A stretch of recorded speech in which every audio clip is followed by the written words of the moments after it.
Welcome to Python Basic Tutorial.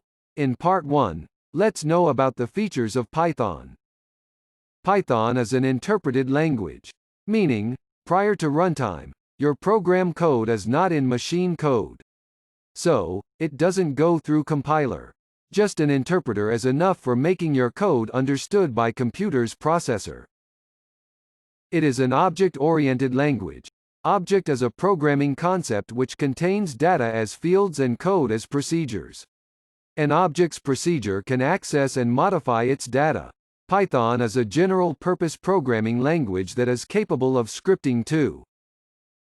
Python have dynamic semantics. That is, given a meaningful program, dynamic semantics either defines the relation between the program's input and output or describes the behavior of the program's execution.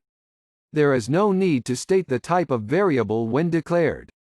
You can assign any type value to a variable and can change it at any point in the program code. Each line in Python code is a statement with a terminating new line character or a semicolon to denote end of statement. Use hash for single line comment. For a block, the number of whitespaces or tabs must be same although it's not fixed. Some rules or tips for syntax are: use 4 spaces or 1 tab for indentation. Don't mix spaces and tabs. Use single blank line to separate methods inside a class and/or the blocks of code inside functions. Use inline comments whenever possible. Use spaces around expressions and statements.